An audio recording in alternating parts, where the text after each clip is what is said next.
Hi, this is Rick Ballew with Smokin Bluz. I'm sitting in the dressing room, number 4 dressing room as a matter of fact, at the Levine Performing Arts Center with Christone, Kingfish, Ingram. How are you, sir? I'm doing fine, man. How about you? I'm doing good. We are looking forward to your show. It cranks up at 8 o'clock tonight. Just a couple of tickets left, so come on down and join us. Have some fun. Yes, I just want to talk to you about your phenomenal career at 23 years old, man. Thank you. And your debut album on the Alligator record label, 662, came out last year. And it is just stayed in the top 10 on the charts for quite a while. Thank you. I appreciate it. Now, we know from what we read in the media kits that 662 is the area code for Clarksdale, Mississippi, where you're from. Most definitely. Talk to us about growing up in that area and the influences that really hit you as a kid growing up.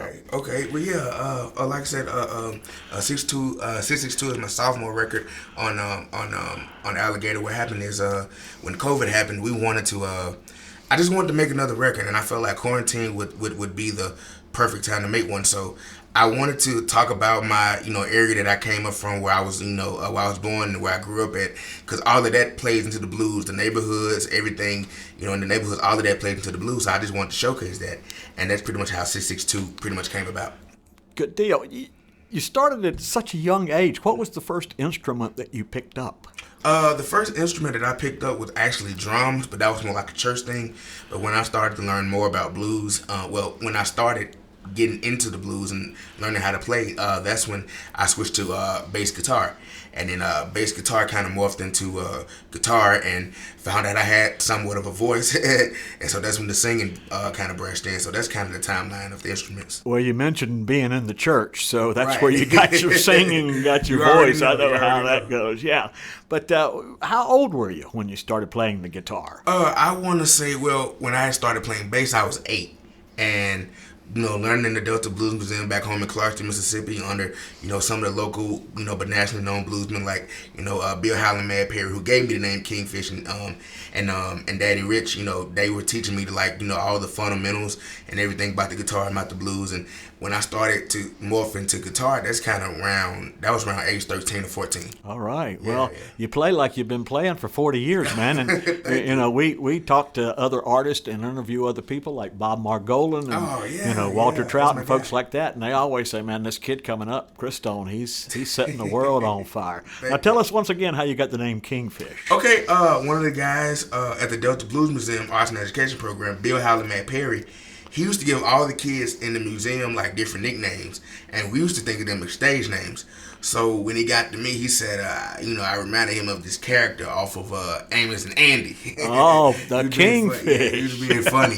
So the name kind of stuck, and I didn't like it at first, but when people, at school and different teachers started calling me the name, it kind of stuck, and I started to dig it. So that's where Kingfish came from. That's a great story. It really is. Let's talk about your album. Of course, the title track is 662. The next one is She Calls Me Kingfish. Mm-hmm. Who is she? I can't mention that, but, but yeah. Protecting the innocent. Yeah, that's all. Yeah.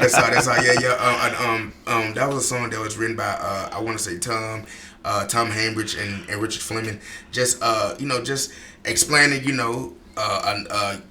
about a chick who's, using and leaving me. I have a lot of references in that song, like the Mississippi River and, walking through my town or whatnot. So yeah. And Tom Hambridge also produced this album. Oh, most definitely. And he works with another great, Buddy Guy. Oh, yeah. He's Buddy's drummer, isn't it? Yeah. He was. He's been Buddy's drummer for the last couple of years now.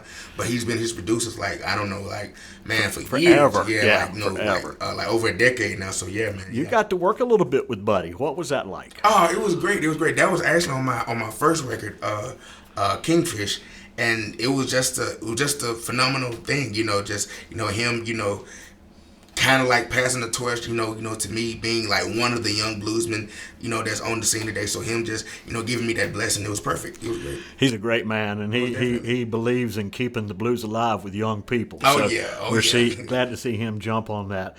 What we're going to do is play a couple of songs off the album for the people. We're going to do the title track, 662, and She Calls Me the Kingfish. We're live backstage with Christone Kingfish Ingram at the Performing Arts Center here at Levine Theater, or Knights Theater in the Levine Complex. He takes the stage at 8 o'clock tonight, but right now we're going to check out a couple of tunes from the album 662.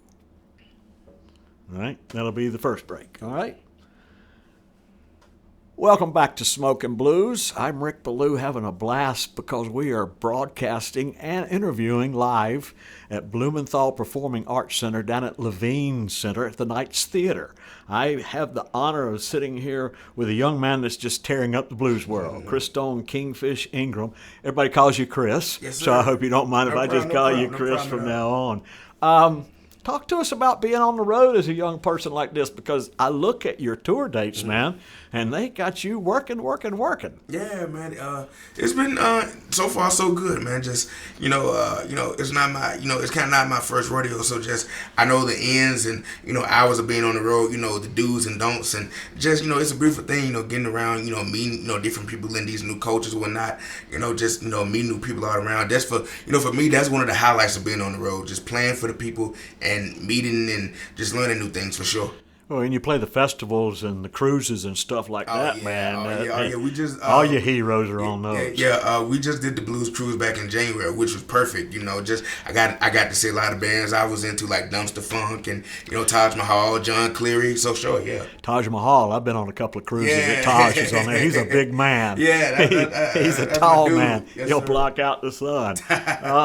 Talk to us about your family life. Were you influences in music? Did you have a family that your family did a lot of music? Oh yeah, on my mom's side of the family, my mom was a singer. All of my aunts and uncles on that side of the family in the church. That's who I was inspired by before I got into the blues.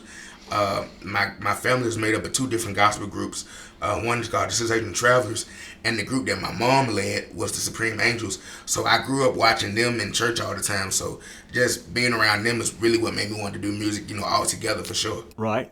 So you've got the gospel influences and all that stuff going on, and you got blues. And like if we off the road and I have like free time at home, I do go back and play at church with them. So it's always fun for sure. Oh yeah, you got to give back when you're home. Got to give back. Where did your rock and roll influence come in? Or is that something that you just developed as you were playing the blues? I pretty much the latter. Something I developed as I was playing the blues. I got into like different. I started to expand my ear like around 13 or 14 to guys like Prince and Gary Moore and Hendrix and Ernie Isley from the Isley Brothers. Wow. So just when I tried to, I really wasn't thinking about blues rock at the time. I just liked what I heard and wanted to and put it in, with my blues. So that's where the rock sound came from for sure. I hear you. You got a Facebook page that folks can go to? Oh, yeah, man. Got everything. Facebook, Instagram. You can find me on Instagram. Call me Kingfish. Twitter, call me Kingfish. I'm all over the net for sure. So. And they can order this album 662 and all your other albums from there? Off of callmekingfish.com, if not alligatorrecords.com. If you want to stream it, it's on there as well. It's all on all platforms for sure. I hear you. Let's play another couple of tunes. Long Distance Woman is the one that's just burning up the charts right now. Yeah. I can't wait to see that one live tonight. I'm going to tell you that, man. Most definitely. And Another Life Goes By. Mm-hmm. Is there a meaning to that song? Oh yeah, most definitely. When we talk about the blues, a lot of people like to shy away from that. Blues was originally protest music, and with everything that we have going on in the world today, it's mandatory that we have to include that into the blues because all of that is the blues. So that's what I just want to write about. With all the killings and we got all these unnecessary wars and stuff going on. So yeah, I that's where Another Life came in from. I like that. All right. So we're going to spin those two off the album 662. This is Christone Kingfish Ingram with Long Distance Woman, followed by Another Life Goes By on Smokin' Bluz. All right, buddy, we're going to tie you up for about 5 more minutes and then let you get some rest. No problem. Welcome back to Smokin' Bluz. We are live in, I guess, dressing room number 4 at the Levant. Let's start that one again. Welcome back to Smokin' Bluz. I'm Rick Ballew here live with Christone Kingfish Ingram at the Levine Center of the Arts at the Knight Theater, where he will perform at 8 o'clock tonight and do a lot of the songs, if not all of them, off the new album 662. He's been gracious enough to stop by and talk with us for a few minutes. We know he needs his rest, so we're not going to tie him up much longer. What are your plans for the future? Are you working on another album? Do you have songs already? Oh yeah, we definitely have songs. We try to fill up the vault as much as we can. For the 662 sessions, there's a bunch of songs that were recorded that didn't get put on the record. So we're always on the hunt for different, people to collab with or whatnot. So yeah, that's pretty much what the future holds: more music and more touring. Have you had people call you and say, "Hey man, I want to be on your next record," or "I need you to make a record with me"? Or there's always, there's always. Well, that's good, man. Yeah, that's got to make you feel great. Oh yeah, it's supply and demand, I guess. So yeah, most definitely. Any other big plans that you got coming up, other than staying on the road 365? It just... The TV show thing? That's coming up. Oh, yeah. Which one?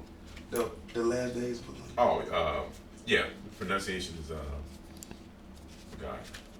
Ptolemy Gray. Okay. Ptolemy, let me give you the exact wording. You Okay. guys edit this, right? We're editing, so go ahead. Yeah.